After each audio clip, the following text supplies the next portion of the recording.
Sejam bem-vindos ao Conexão Núcleo VET. Nessa edição, uma parceria com a AgriNews Brasil, que edita a AviNews, Suíno Brasil e NutriNews Brasil. Uma honra para nós estar dentro de um evento tão qualificado como o 25º Simpósio Brasil-Sul de Avicultura, conduzindo os trabalhos aqui no estúdio, em nome do Núcleo VET. Eu estou recebendo aqui o palestrante Ricardo Pivato, diretor de vendas da MEN Brasil, e eu também tenho aqui a Daniela Mingarda. Ela mediou a palestra, doutora em Engenharia de Alimentos, gerente corporativa de Engenharia e Inovação na BRF. Sejam bem-vindos, obrigada por aceitar o nosso convite. Obrigada, bom dia. Bom dia a todos, obrigada pela oportunidade. Ricardo, a sua palestra foi Condenas, uma visão no mundo. Então, a gente começar aqui a fazer uma introdução. Com a sua vivência internacional, o que mais te chama atenção quando se compara os índices de condenas no Brasil com os de países mais automatizados? A gente está longe de alcançar esse padrão ou temos outros gargalos? Realmente, o número que nos indica a diferença, principalmente nos desvios de contaminação parcial, é muito grande. Nós, em resumo, é algo ao redor de 9% no Brasil e não chega a 1% nos Estados Unidos, 1,5% a 2% na Europa. Né? Então, assim, a gente está longe de alcançar. São vários aspectos, muito trabalho, mas o segmento avícola no Brasil tem um time muito bom.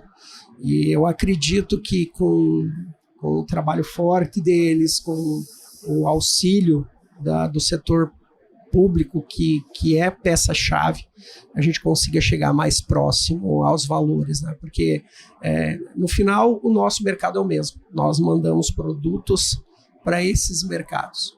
Então, por que nós temos que condenar muitas carcaças, sendo que o endereço final de entrega é o mesmo? É uma afinação que precisa ser feita considerando o volume, né? Exatamente. De produção e exportação. Exatamente. Né? A Dani falou um negócio muito, muito legal no encerramento. Você traz esse número para um cálculo de uma planta que tem volumes maiores. Né? Então, é algo bem expressivo. A gente chega a ter uma preocupação com segurança alimentar no sentido de faltar alimento. Né? Eu acho que essa é a missão, acho que esse é onde nós precisamos trabalhar. Dani, você quer fazer alguma observação? Não, complementar isso mesmo, porque quando a gente só se espanta com o número 3%, 6% ou 9%, no caso de contaminação, que a gente vê ali de condena parcial, isso tudo é um percentual de alimento que não se torna disponível, né? Então, quando eu tenho uma condena total, de perda total ou de condena parcial, dessas 350 mil aves, que foi o exemplo que eu citei no final você multiplica isso por 9%, é muito frango, né? Num dia que o Brasil hoje abate cerca de 15, 20 milhões de aves dia de plantel. Se a gente disser que a gente tem 9% de condena, isso, além de perda econômica, é frango que está deixando de ser alimento, né? Então, a gente realmente tem que se preocupar, e a tecnologia e as soluções que vêm para colaborar com isso são muito bem-vindas, e a gente busca incessantemente a resolver esse tipo de problema realmente. A gente está falando aqui de tecnologia, né? Ela tem avançado rapidamente, sensores, escaneamento, inspeção por imagem. O que na sua opinião, Ricardo, ainda é subutilizado pela indústria avícola brasileira e poderia ser um divisor de águas nos próximos anos? Exato. Assim, os sistemas de inteligência artificial, monitoramento, cada vez mais, eles estão mais aptos a integrar o processo.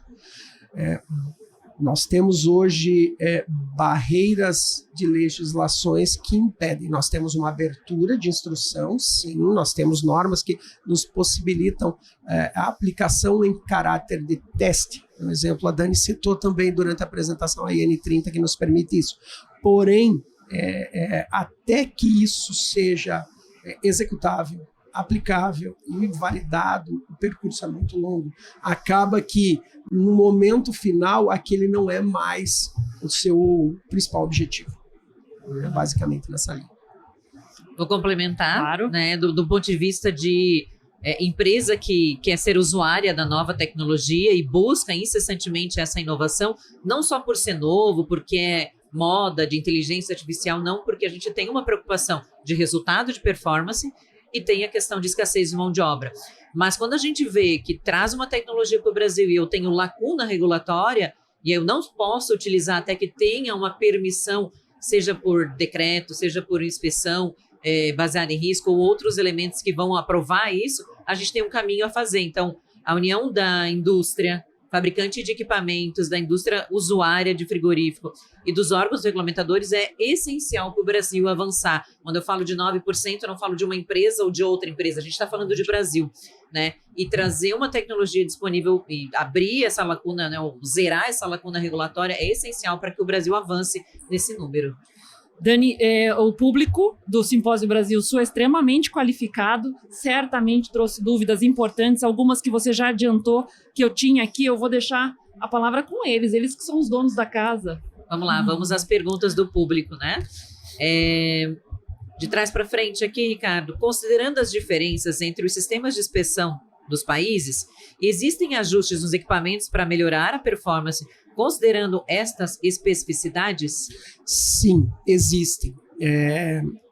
Eu acredito que mais ligado a como a gente monta o nosso processo, né, como a legislação nos guia para linkar esse processo. Por exemplo, a gente pode utilizar sistemas que imediatamente após algum dano, alguma situação corrigem, né? E a gente fica um pouco amarrado com algumas situações de determinações e leis. Quanto a ajuste de equipamento, propriamente dito, é fato que os nossos players da Europa trabalham com pesos médios um pouco mais baixos, e os nossos players, os americanos, trabalham com peso médio um pouco mais elevado que o nosso, né? O Brasil fica ali num meio termo, né? Fraturas, contusões ou condições de condenas na Europa com esse sistema, com aves um pouco menores, é menor do que a gente possui aqui, né? Mas nós temos condições de com equipamento, né, com processo correto. Eu acho também o treinamento de equipes que vão utilizar o equipamento, né, algo que nós deixamos um pouco de lado, né, ganhar um pouco mais de tempo treinando os usuários, né? Às vezes a gente faz um investimento alto, traz uma tecnologia de ponta, mas precisa qualificar o motorista. Vou complementar ainda, eu costumo dizer, como área de engenharia, o quão é importante a gente ter uma solução customizada para aquela planta, para aquela realidade, para aquele tamanho de ave, né?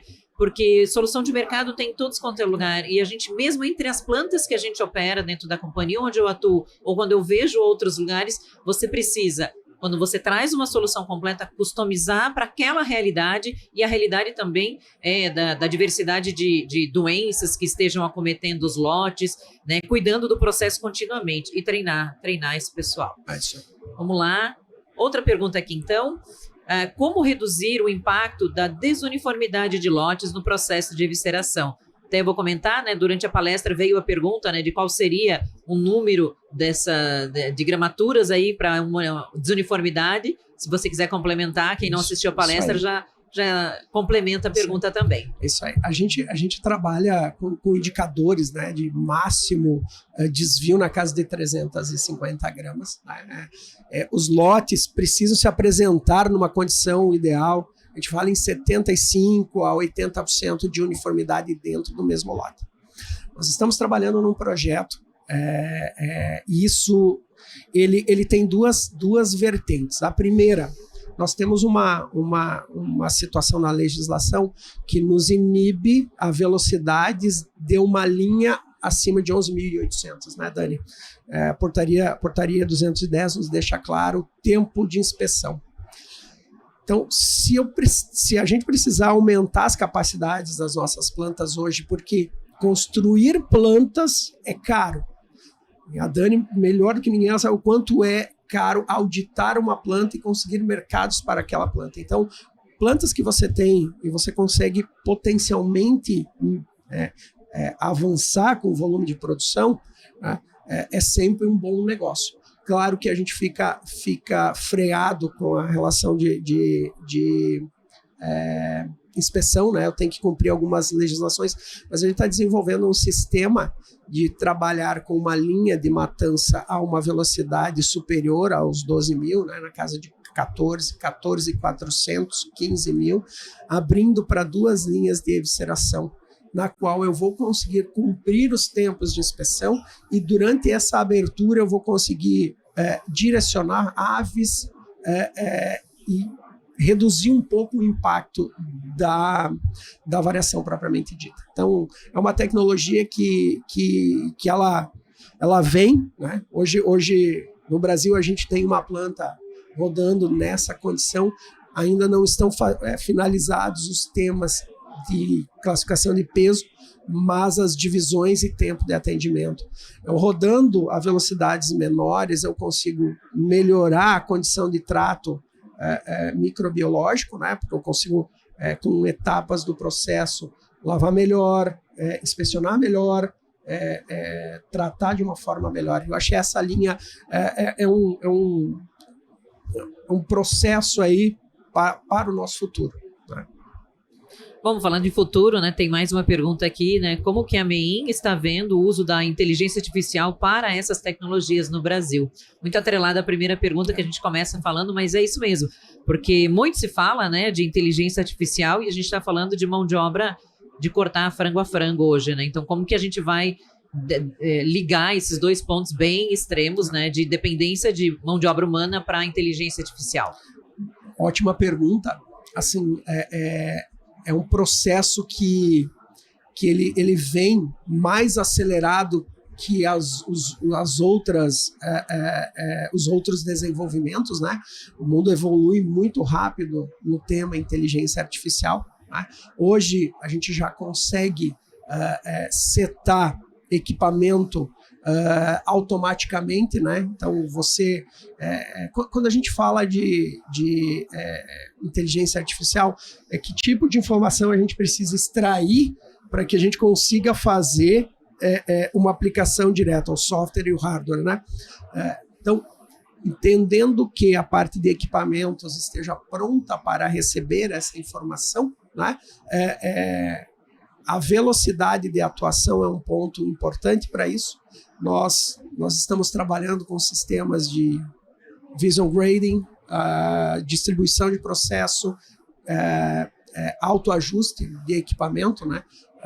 E cada vez mais sensores ultrassônicos, câmeras de visão, imagem térmica. Então, assim, são vários os pontos que a gente vai conseguir aplicar a inteligência artificial ao longo do processo. Lá. E aí, o público de médico veterinário não poupou você aqui de temas bem técnicos.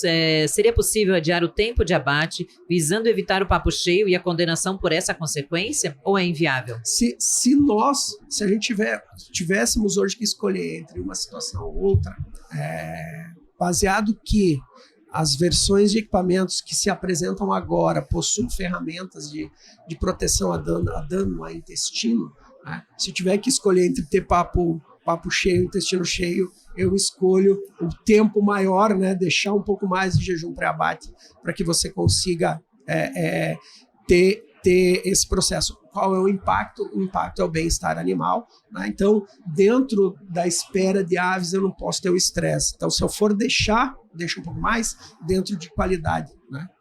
É sempre bom descansar numa sala melhor, né?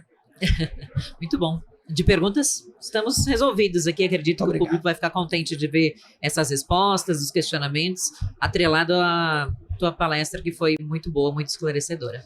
E essa última resposta entra numa dúvida que eu tinha aqui sobre o espaço, né, para alinhar a questão de automação, produtividade com bem-estar animal e responsabilidade ética, né? Se a indústria entendeu que isso também é performance, né? Quando a gente olha condenas, nosso primeiro slide ele fala que que elas podem ser geradas por N situações. Uma delas é uma condição de bem-estar animal, né? Então, o bem-estar animal, acho que o Brasil é pioneiro nisso, atende muito bem às normas e especificações, né? E cada vez mais as tecnologias vêm para garantir, né? Garantir bem-estar animal, garantir resultado, mas mais importante do que isso é segurança alimentar, no quesito, como a Dani colocou, de não faltar alimento, né? Então, quando a gente fala bem-estar animal, eu acho que não podemos deixar de tratar a condição de segurança alimentar também. Sabe que quando eu tenho 2 entrevistados potenciais, assim, como vocês, eu fico tentada a fazer entrevista de 1h30, mas como eu não posso fazer isso, eu quero fazer uma pergunta final para a gente fechar. É a mesma pergunta para vocês dois, aí eu não sei quem responde primeiro. Se vocês tivessem que resumir uma frase principal, a principal provocação que vocês pretenderiam deixar para os líderes da avicultura brasileira no dia de hoje, aqui no Brasil Sul, qual seria? Acho que eu e a Dani a gente tem a mesma resposta. Falamos ontem, inclusive, sobre isso, né, Dani? E vocês ensaiaram e vão responder ao mesmo tempo? Vou deixar com a Dani, que ela é muito melhor do que eu. Eu acho que vocês deviam fazer um levanta, o outro corta. Acho que dá para levantar. Mas a gente... sim, eu acho que o nosso pedido, o que a gente pode recomendar é buscar agilidade, é buscar simplicidade, a gente acelerar esses processos. A doutora Liris apresentou anteriormente ao Pivato muito sobre o tempo que demora uma nova regulamentação. Esse tempo é o tempo que a gente também está deixando de produzir na velocidade do que a gente quer. E a gente está falando de disponibilidade de alimentos no mundo, né? Então, quando a gente fala de uma nova regulamentação, de romper uma lacuna regulatória, a gente precisa acelerar. Então, vem inteligência artificial, vem soluções, mas a gente precisa estar apto a usar com agilidade. Então, se a gente conseguir equilibrar isso e trazer isso mais rápido para o Brasil, né, possibilitando que a gente faça o uso da tecnologia no tempo que o mundo está usando, né, a gente vai conseguir, com certeza, resultados bem melhores. Então, o nosso pedido é aos médicos veterinários e órgãos fiscalizadores que a gente trabalhe cada vez mais junto, e isso já é uma realidade. Então, o momento do Brasil é muito bom para isso, né? Nada a complementar, é isso aí. Ontem a gente conversou sobre esse tema, né? Justamente a agilidade. Como a gente conversou no início, se você demorar muito para regulamentar algumas situações, quando você voltar ao início, talvez aquele não era o seu principal desafio, porque o mundo vai evoluir, os mercados finais evoluem. Então, eu estou hoje solicitando ou melhorando uma etapa do meu processo para atender um consumidor final, que talvez aquele consumidor final ou ele mudou ou ele ficou mais criterioso ou mais exigente, né? Eu acho que é isso aí. É que nem demorar para fazer uma roupa para uma criança de 3 para 4 anos. Já não serve mais. Não vai servir mais. Exatamente. Gente, muito obrigada. É uma honra poder recebê-los, conversar com vocês de uma forma tão produtiva, leve, um assunto tão interessante e importante para o setor. Eu agradeço todo mundo que acompanhou o Conexão Núcleo Vet. Não esquece de acompanhar o YouTube do Núcleo Vet, @NúcleoVet, e o canal no YouTube do AgriNews Play, @AgriNews Play. Se inscreve no canal para acompanhar as melhores notícias do setor.